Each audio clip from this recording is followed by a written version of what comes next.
Bien, saludos a todos. Con este vídeo empezamos el tema 1, los números reales. Y vamos a ver en este vídeo el primer apartado que es lenguaje matemático, conjuntos y símbolos. Vamos a ponerlo aquí. Lenguaje matemático, conjuntos y símbolos. Bueno, pues tenemos un repaso sobre los principales símbolos que se usan dentro del lenguaje matemático. Entonces vamos a ver la terminología usada en los conjuntos. Bueno, pues las matemáticas, como dice el libro, pues resultan más claras, precisas y rigurosas si se apoyan en un lenguaje de conjuntos. Bueno, esto es algo que se viene haciendo sobre todo en el siglo XX y XXI, de emplear o basarse mucho en el tema de los conjuntos dentro del lenguaje matemático.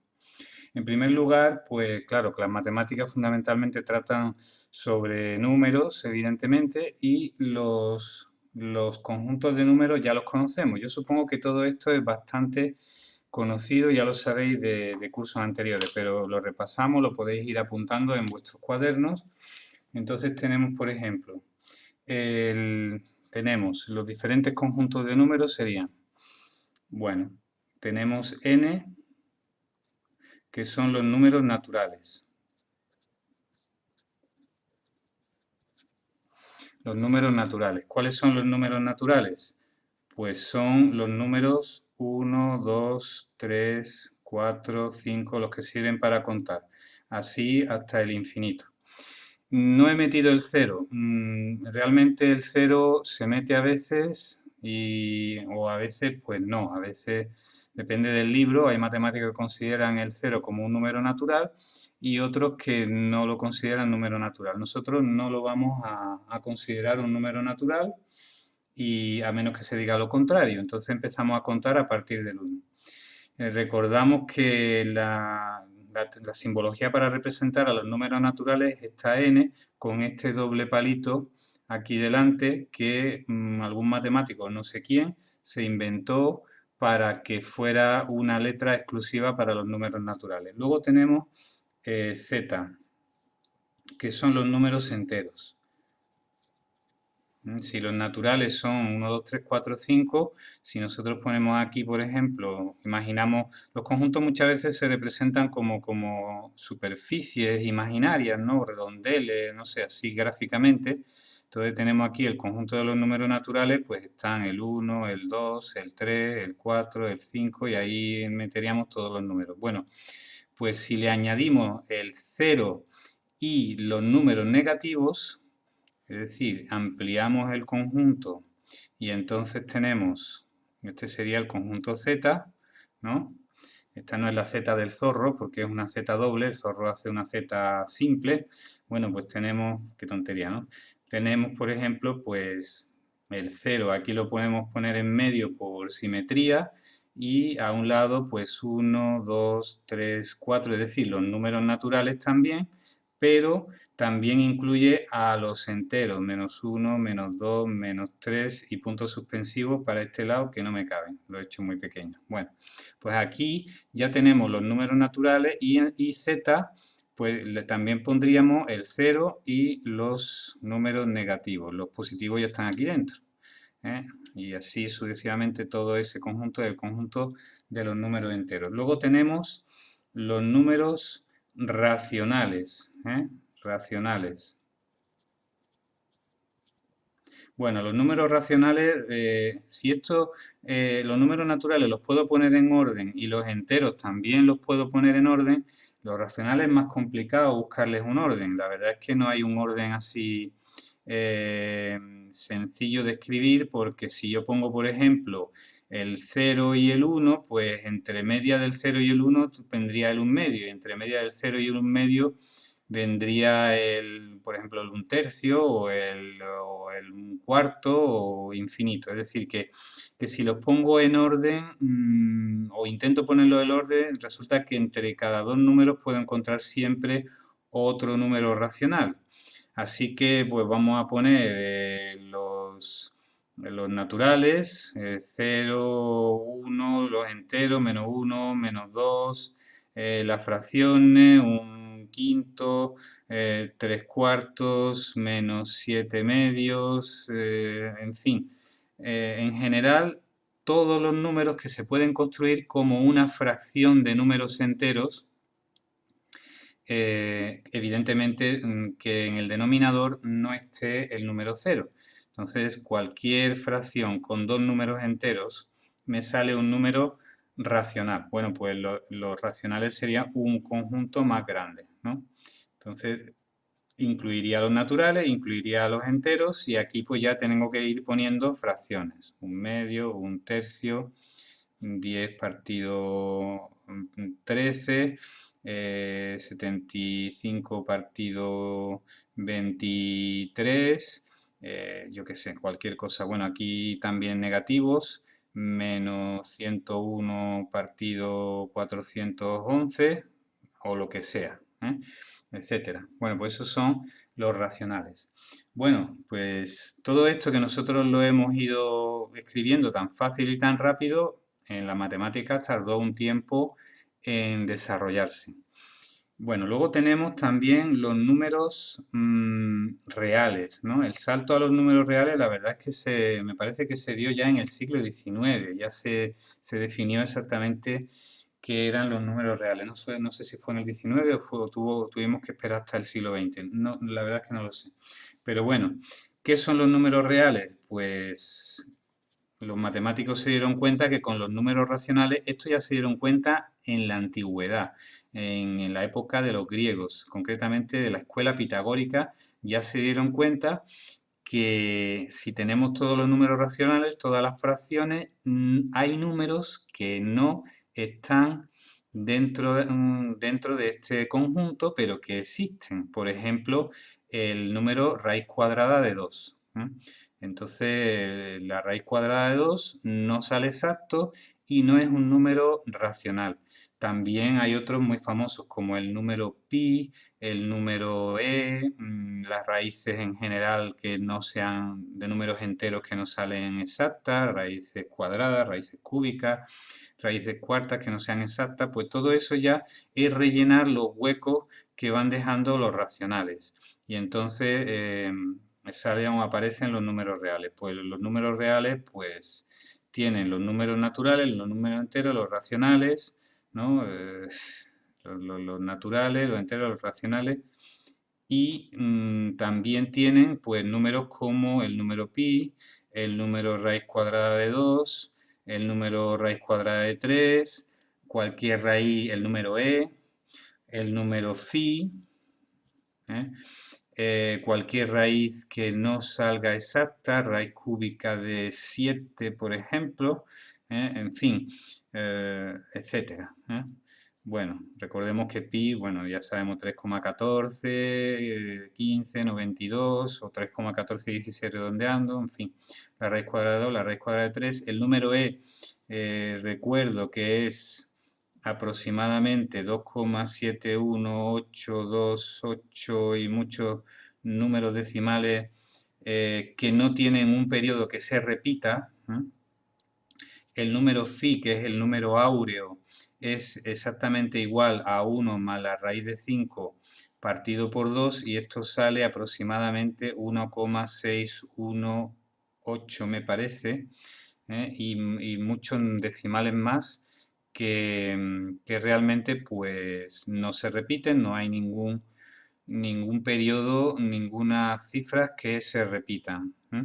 Y bueno, eso es lo que caracteriza también a los números reales, los diferencias de los números, bueno, los reales. Vamos a ver, vamos a organizarnos. Tenemos naturales, enteros, racionales y reales. Los reales, incluyen a todos los anteriores. Y entonces aquí pues ya pondríamos todos estos números, todos los naturales, los enteros, los racionales, todos son reales. Y además, pues aquí están el número pi, la raíz cuadrada de 2, el número phi, etcétera, ¿no? Etcétera. Bien, pues estos números que están aquí en la parte que no son racionales, se llaman, como es lógico, se llaman irracionales. Es decir, los números reales son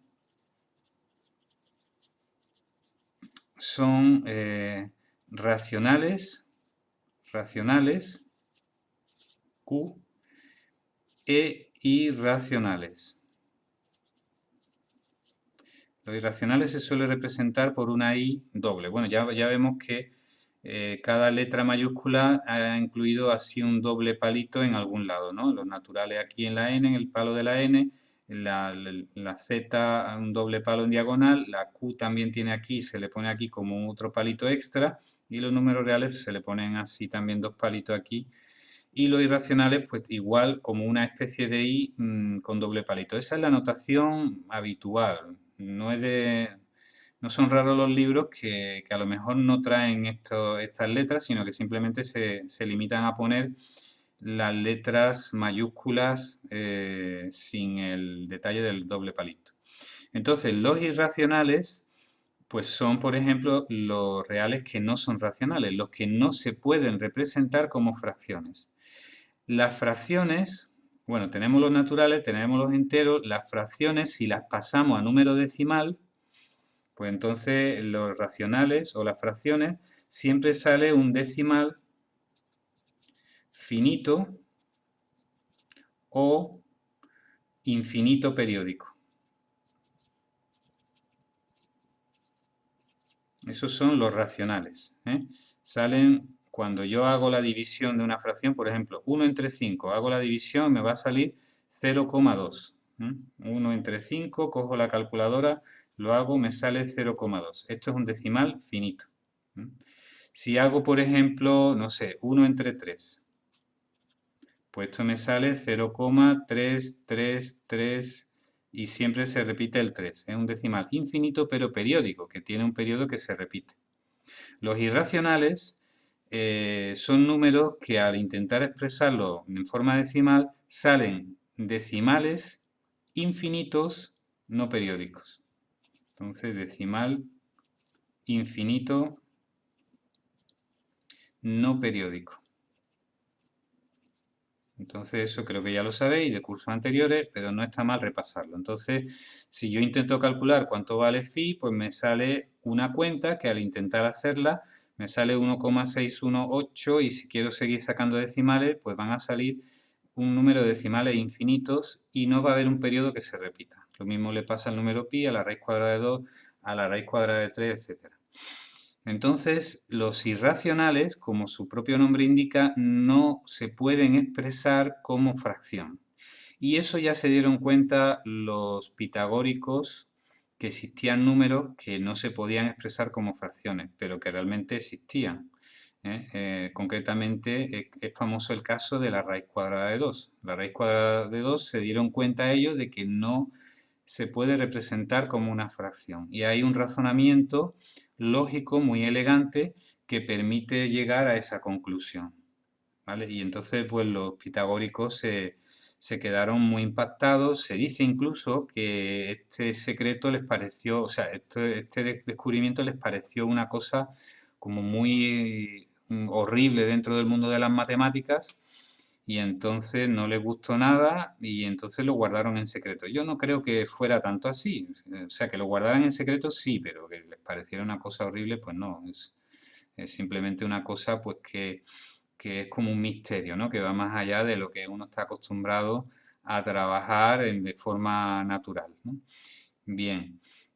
Bueno, pues el hecho de que el número e o de que el número pi son irracionales es ya un tema para meterse a fondo de matemática muy avanzada, ¿no? Bien, bueno, pues más cosas en relación a los conjuntos. Ya hemos visto los números, los conjuntos de números, lo hemos repasado. También tenemos otras expresiones como la de un elemento pertenece a un conjunto. Por ejemplo, si un elemento X, X pertenece, ¿no?, a un conjunto C, pues entonces eso se expresa así matemáticamente. Se le pone una especie de E larga, ¿eh? Entonces esta E larga se lee como pertenece. X pertenece a C. Esto es un elemento y esto es un conjunto. El conjunto C tiene muchos elementos y uno de los elementos es X, ¿eh? Por ejemplo, si el conjunto C es el conjunto de los números 1, 2, 3 y 4, pues entonces podemos decir que el 3 pertenece al conjunto C. Lo mismo que el 1, lo mismo que el 2, lo mismo que el 4. Puedo escribir las cuatro, en este caso, las cuatro relaciones. Pero también puedo decir que el 5 no pertenece, al conjunto C. Entonces esto sería no pertenece. Esto es muy sencillo, creo que ya lo sabemos. Entonces podemos decir, ya con esto de los números naturales y enteros y demás, pues decimos, bueno, el 7 pertenece al conjunto de los números naturales y por tanto pertenece también a los números enteros, a los números racionales y a los números reales. Sin embargo, el 1/4 no pertenece a los números naturales, no es un número natural. O el -5 no pertenece a los números naturales. -5 sí pertenece a los números enteros, pero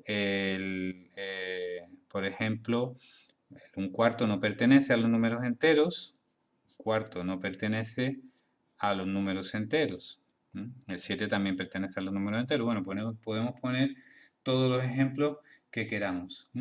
Bueno, también fijaos que cuando yo desarrollo un conjunto, se suele escribir los elementos entre llaves, ¿no? Aquí lo he puesto así un poquito, la llave un poquito corto, pero bueno, la llave es una cosa así y luego continúa por abajo, ¿no? Como una especie de arquito que tiene una punta o un paréntesis que tiene una punta en medio. Esas son las llaves. También se usa el símbolo tal que. Entonces, yo podría poner, por ejemplo, sea el conjunto A es igual a esta notación, a ver si se entiende. Aquí estoy poniendo el conjunto A, lo estoy definiendo como los números que pertenecen a R, o sea, los números reales, tales que ese número del que estoy hablando sea mayor o igual que 2. Entonces, pues todos los números a partir del 2, incluyendo el 2, son números del conjunto que he definido como A. Entonces, pues digo, bueno, el 2 está en A, el 2,1 está en A, el número pi está en A y el número E también. El número raíz cuadrada de 2, que sale 1,4 aproximadamente, no estaría en A. El 0 no pertenece a A. En fin, así puedo entender perfectamente lo que estamos diciendo o cómo está definido el conjunto. Otro conjunto, por ejemplo, el conjunto B, sería los números naturales tales que están comprendidos entre 3 y 10, ¿no? Por ejemplo. ¿Cuáles son los números naturales comprendidos entre 3 y 10? Pero he puesto menor estricto, ¿no? No he puesto la igualdad. Entonces, el 3 no está incluido y el 10 tampoco. Bueno, pues en el caso del A, yo no puedo escribir todos los números que son, porque son infinitos.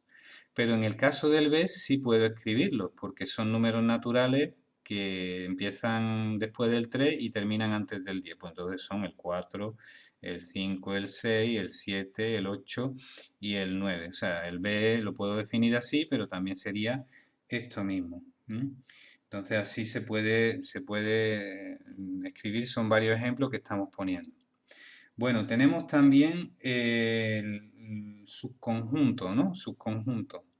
Entonces, si usamos un símbolo así como una C pero alargada, esto se lee como incluido en o también es subconjunto de. Entonces, eso sería, o está contenido en, incluido o está contenido, está incluido o está contenido en. Entonces, si yo pongo, por ejemplo, bueno, el A, el conjunto A, que estoy definiendo, es un conjunto incluido en los números reales. El conjunto N es un conjunto incluido en los números enteros. Los números enteros es un conjunto incluido en los números racionales. Los números racionales están incluidos en los números reales. La cadena de inclusiones también implica que si este está incluido en este y este está incluido en este, entonces el primero está incluido en el tercero y por supuesto en el cuarto, ¿no? Entonces ahí pues sería un ejemplo, ¿no? También podemos decir que Z no está incluido en los números naturales. ¿Por qué? Porque hay elementos que no son naturales. Entonces, evidentemente, no está incluido. Un conjunto está incluido en sí mismo, es decir, el conjunto N está incluido en el conjunto N. Porque cada conjunto está incluido en sí mismo. Bueno, también, en fin, continuamos con las operaciones con conjuntos. Operaciones con conjuntos. Vamos a poner esto aquí que no se nos descoloque. Operaciones con conjuntos. Bueno, pues tenemos el conjunto de los elementos que forman los que están incluidos en uno y en otro. Bueno, es la unión, ¿no? Unión. Se representa simbólicamente así como una U un poquito abierta. Entonces tenemos, yo tengo A, un conjunto, y lo uno al B. Esa es la unión de A con B. Eso sería en los elementos que están en A más los que están en B. O podríamos decir O que están en B. En matemáticas, la partícula O más bien corresponde a la unión. No es algo disyuntivo en el sentido de que si están en A no pueden estar en B y si están en B no pueden estar en A, que muchas veces es lo que en la vida práctica o en lengua pues nos ponen, ¿no? Es decir, elige esto o aquello. Entonces te están diciendo que elija una de las dos cosas, pero no las dos. En este caso no, en este caso sería, puede que estén en A, puede que estén en B, y si están en A y en B a la vez, pues también se incluye. Entonces, eso sería, el O sería algo similar a la unión. Bien. Luego tenemos la intersección. La intersección que se representa con el mismo símbolo pero dado la vuelta hacia abajo. Entonces, A intersección B. Pues entonces tenemos los elementos que están en A, que pertenecen, deberíamos haber dicho aquí que pertenecen, que están en A y en B a la vez, que están en ambos a la vez. Entonces esa es la intersección. Entonces el sentido de y en este caso es que ocurre las dos cosas a la vez, que pertenecen al conjunto A y al conjunto B a la vez. Puede ser que no haya ningún elemento común a A y B. En este caso, si A y B no tienen elementos comunes,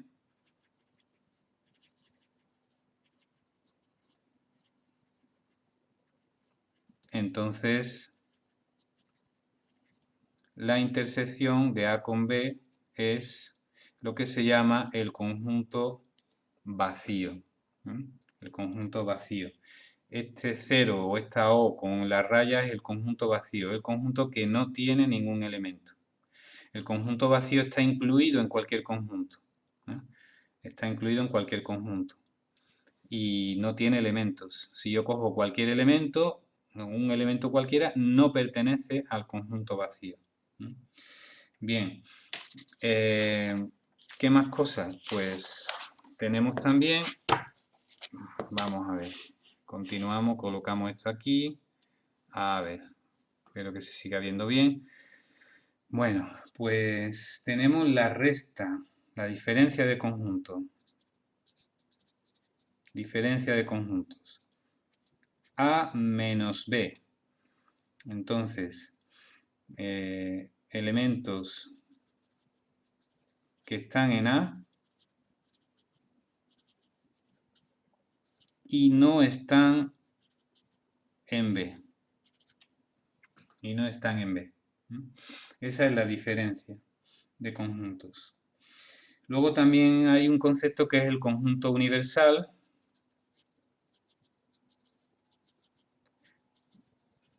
que es el conjunto más grande en el que nos estamos moviendo según el caso. Entonces, el conjunto universal, por ejemplo, de todos los números que hemos visto ahora, el conjunto universal sería el conjunto R. Puede ser que sea todos los números reales si nosotros estamos moviéndonos dentro de los números reales. Entonces, pues decimos, lo que hablamos estamos hablando de números reales. Bueno, pues el conjunto universal serían los números reales, todos. Entonces, el complementario de un conjunto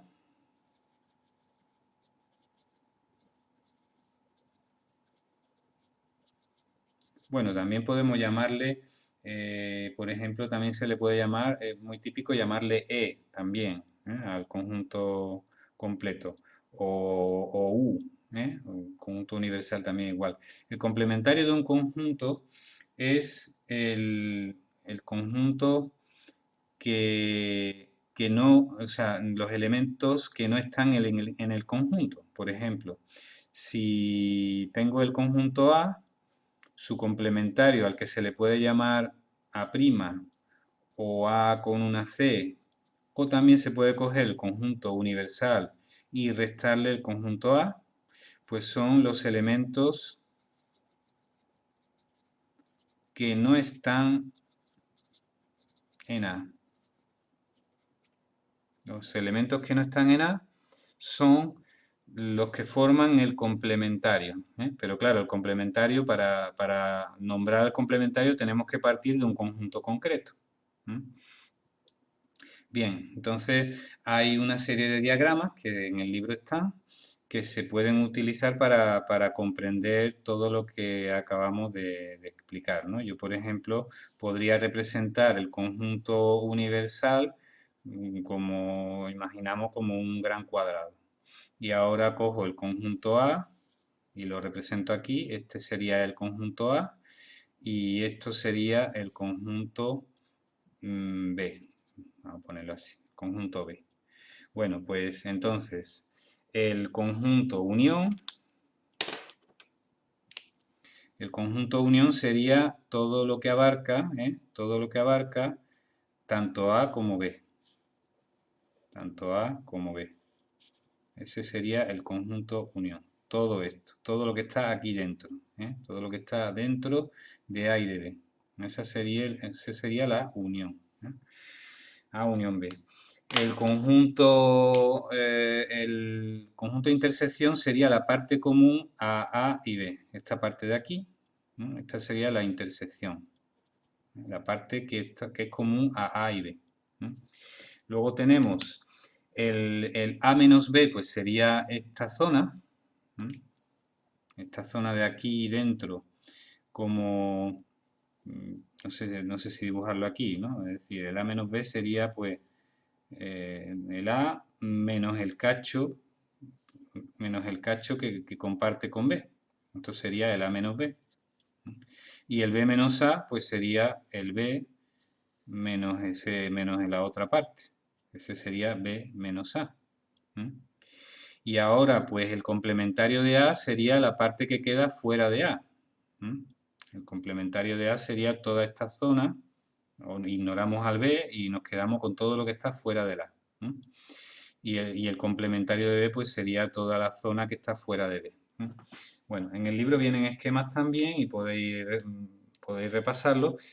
Bastante sencillo. ¿M? Muy bien. Bueno, luego sigue hablando el libro sobre frases matemáticas. Dice, la expresión X pertenece a es una frase en la que se afirma que X pertenece al conjunto A.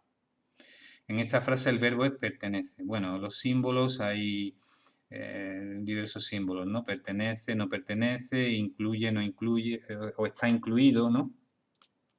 O sea, aquí teníamos pertenece, no pertenece, está incluido en. Si lo ponemos al revés, pues sería incluye a. O sea, por ejemplo, yo puedo escribirlo así. Z incluye a los números naturales. Hombre, también se puede poner el pertenece al revés, pero eso es raro, ¿no? No se suele ver eso. Luego tenemos, bueno, el signo igual, el signo menor, menor o igual, mayor, mayor o igual. Bueno, si nosotros decimos 5 menor que 7, pues claro, lo estoy leyendo en el sentido en el que lo escribo, 5 menor que 7, pero también puedo poner 7 mayor que 5, o leerlo aquí, 7 mayor que 5, es decir, el signo menor, menor igual, mayor igual se puede leer en un sentido o en el otro. Bueno, y luego hay símbolos lógicos. Símbolos lógicos. Pues tenemos los símbolos de la implicación. La implicación simple y la doble implicación. Entonces, esto significa implica que o entonces. Entonces, si X es un número entero, perdón, es un número natural, entonces X es un número entero. Bueno, pues esto es lógico, ¿no? Es decir, los números naturales son enteros. Pues si es natural, entonces es entero. Pero si es entero, si X pertenece a los números enteros, eso no implica que sea natural. No implica porque no necesariamente los enteros son naturales. Es decir, si X es entero, X podría ser un menos 5, por ejemplo, y un menos 5 no es natural. Luego, entonces, que X sea entero no implica que X sea natural, pero la implicación contraria sí se da. Y la doble implicación es cuando una cosa es equivalente lógicamente a otra. Por ejemplo, X pertenece a los números naturales si y solamente si X pertenece al conjunto 1, 2, 3, 4 y puntos suspensivos. Claro, porque este conjunto y este son iguales. Entonces aquí diríamos sí y solamente sí. Es una doble implicación. Entonces son equivalentes. Así que, bueno, estos símbolos matemáticos se usan mucho. Bueno, uno que no viene en el libro y que también se usa mucho es existe, que se suele poner así con una E al revés, existe, y también existe un único, ¿no? Esto es existe, y esto es existe un único. Me parece que es así. Si me equivoco, pues nada, lo rectificaré cuando me entere, pero creo que es así. Muy bien. Bueno, pues hasta aquí esta pequeña clase que ha durado casi 35 minutos. Entonces, lo de pequeña lo digo de forma irónica o como queráis entenderlo.